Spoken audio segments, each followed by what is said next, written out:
Oi, antes de tudo, deixe seu like, se inscreva no nosso canal e ative os sininhos.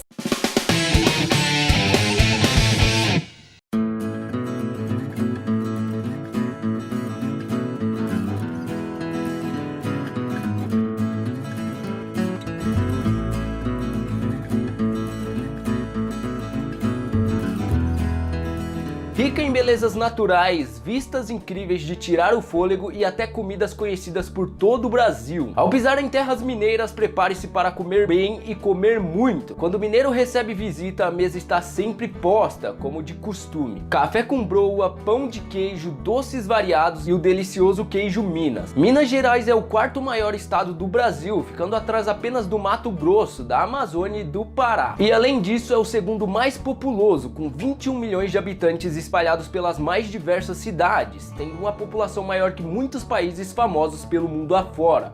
Por exemplo, a Bolívia, o Chile, a Guatemala e até o responsável por nos colonizar, Portugal, que tem apenas 10 milhões de habitantes. Minas Gerais perde apenas para o seu vizinho e de onde eu nasci, São Paulo, com 43 milhões de habitantes. Por conta de seu tamanho, é bem comum existirem diversas curiosidades que até os próprios mineiros não conheçam, sendo de grande importância para a história do Brasil. Por isso eu decidi iniciar essa nova série trazendo 10 curiosidades sobre Minas Gerais. Mesmo Minas Gerais estando em crise, onde nem mesmo os professores têm recebido seu salário, Minas ainda mantém o terceiro lugar do PIB entre as unidades federativas, com um PIB de 573 bilhões de reais apenas no ano de 2016. O estado de Minas Gerais teve diversos outros nomes antes de ser batizado definitivamente de Minas Gerais. Entre eles estão Campos do Cataguá, Minas Gerais do Ouro Preto, Minas Gerais do Goitacazes, Capitania de Minas Gerais e Província de Minas Gerais. A primeira vila elevada à cidade do estado de Minas pelo Império foi Mariana. Sim, aquela Mariana mesmo que foi destruída pela irresponsabilidade da Samarca. Em 1696, a região onde fica localizada a cidade começou a ser habitada por bandeirantes paulistas, por ser uma região rica em ouro. Mas só em 1745 a vila se tornou cidade, por ordem do rei lusitano Dom João V. Após a vila ganhar uma competição onde a vila que arrecadasse mais quantidade de ouro seria elevada à cidade. Além disso, o nome foi escolhido pelo português em homenagem à sua esposa, a Rainha Maria de Áustria. Além disso, Mariana foi a primeira capital mineira durante muitos anos. No século XVIII, Mariana foi uma das maiores produtoras de ouro, porém a fama foi toda para sua vizinha mais famosa, Ouro Preto, que fica localizada a apenas 12 quilômetros de distância. Falando em Ouro Preto, diversos eventos marcantes aconteceram nesse solo, rico não apenas em ouro, mas também em história. Uma delas em específico aconteceu em Ouro Preto e foi denominada de Inconfidência Mineira, um dos movimentos sociais mais importantes da história brasileira, onde o povo começou a se unir para lutar pela liberdade, contra os abusos políticos e as cobranças das altas taxas impostos por parte do governo português no período colonial, por volta de 1789. Nesse período estava-se no auge da exploração e extração do ouro no Brasil, e em Minas Gerais era onde se concentrava boa parte do ouro do país, tanto que no ciclo do ouro, Ouro Preto era a maior cidade da América Latina. Por conta da alta exploração de ouro em solo mineiro, milhares de pessoas começaram a migrar de outras regiões do Brasil em direção a Minas Gerais, com a ilusão de ficarem ricas facilmente. Vendo tudo o que estava acontecendo, o imperador português decidiu decretar que todo brasileiro que encontrasse ouro devia pagar o quinto para a coroa portuguesa. Ou seja, 20% de todo o ouro encontrado deveria ser entregue ao Império Português. Boa parte desse ouro era levado até Portugal e de lá seguia para outros países, como a Espanha, onde foram construídas diversas igrejas com o ouro mineiro. Foi daí que surgiu aquela famosa expressão que você certamente já ouviu alguém falar: vai pro quinto dos infernos, desgraça! Não, desgraça não, só o quinto dos infernos, né? Pois o quinto era considerado por muitos um abuso por parte do Império Português. Mas as coisas ainda podiam piorar e muito. Com a busca por ouro foi gigantesca e mesmo o estado de Minas sendo rico em minério, tendo ouro para tudo que era lado, um dia encontrar ouro se tornaria uma tarefa um tanto quanto difícil, e foi isso que aconteceu. Mas o Império Português não acreditava que o ouro estava acabando. Eles achavam que ouro era um minério infinito e que os mineiros estavam mentindo para ficarem com o quinto, que vinha sendo arrecadado menos ano após ano. Acreditando nessa teoria, decidiram criar a derrama, onde cada região de exploração de ouro deveria pagar 100 arrobas de ouro, em torno de 1.500 quilos por ano. E caso a região não conseguisse bater a meta, soldados da coroa invadiriam as casas para retirarem à força os pertences das famílias, até completarem o valor que faltava para atingir a meta. E de fato deu certo, pelo menos nos primeiros anos, né? Mesmo que a escassez de ouro estivesse aumentando gradativamente com o passar dos anos, Minas Gerais conseguiu atingir a meta, mas como já era de se esperar, chegou em uma época onde Minas Gerais não conseguia pagar a taxa mínima para a coroa, até 1780, quando começou a rolar boatos de que o Império iria decretar a derrama.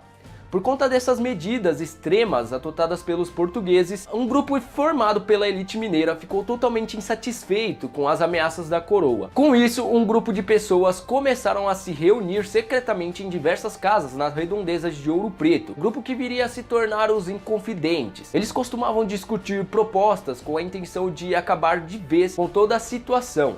Entre os intelectuais envolvidos estava o dentista Alferes Joaquim José da Silva Xavier, o nominho grande, que viria a ser enforcado no Rio de Janeiro em 21 de abril de 1792, e seu corpo esquartejado e dividido, tendo sua cabeça exposta na Praça Central de Ouro Preto, que hoje se tornou a Praça Tiradentes. Ele foi o único entre os 12 presos que receberam pena de morte, isso porque ele nunca negou a revolta e sua ideologia. Os outros 11 foram expulsos do Brasil, sendo enviados para colônias portuguesas na África, pois por serem pessoas muito ricas da elite, a pena de morte acabou gerando muita repercussão na época. Isso fez com que o Império Português mudasse a pena deles no outro dia após serem condenados.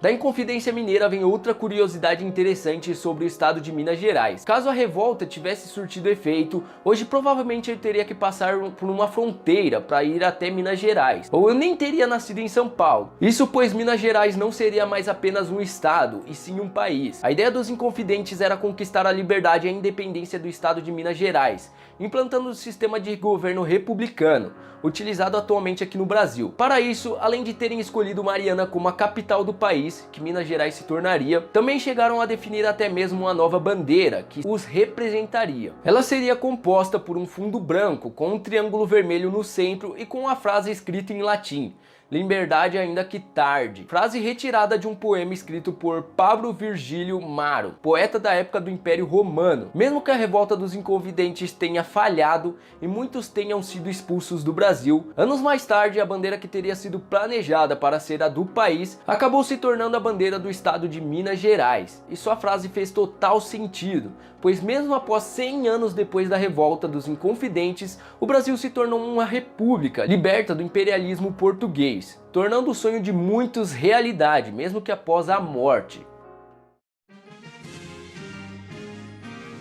Além disso, e se eu te dissesse que a expressão "uai sou", muito famosa no dialeto mineiro, teve origem, segundo os historiadores, no período da Inconfidência Mineira. A expressão "uai sou" era inicialmente utilizada como forma de código para os membros se identificarem, despistando assim a polícia portuguesa. Uai significa união, amor e independência, que era o que os Inconfidentes desejavam para o estado de Minas.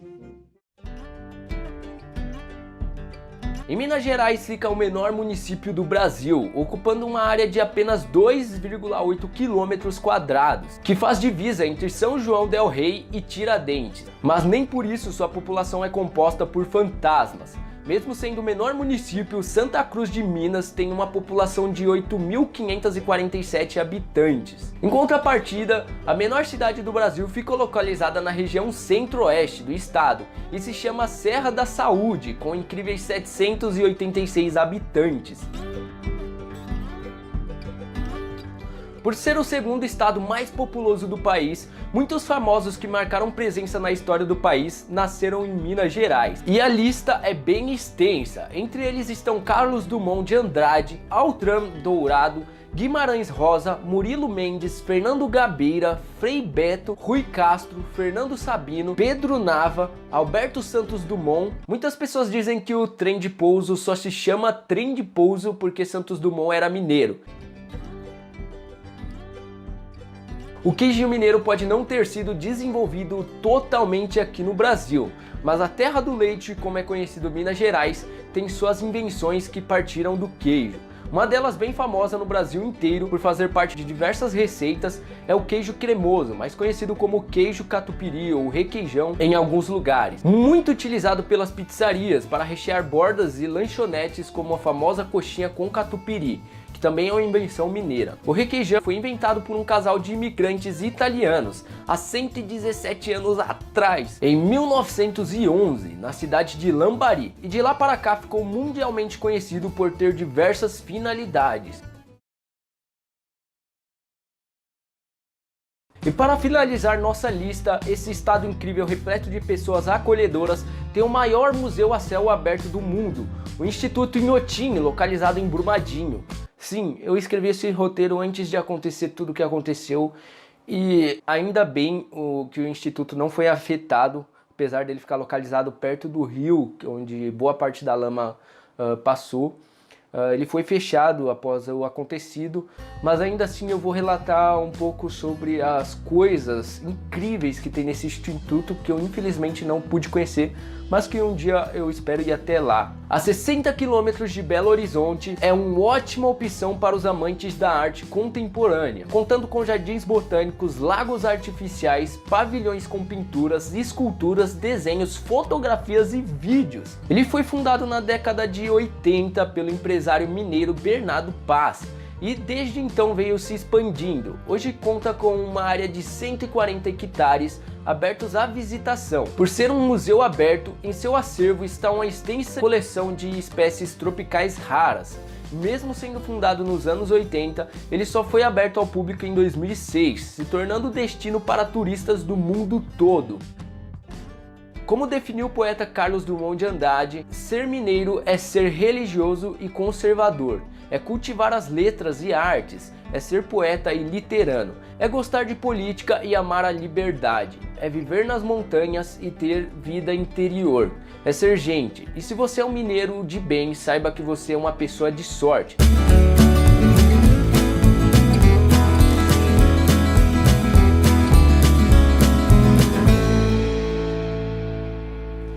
Então, gostou? Deixe o seu like!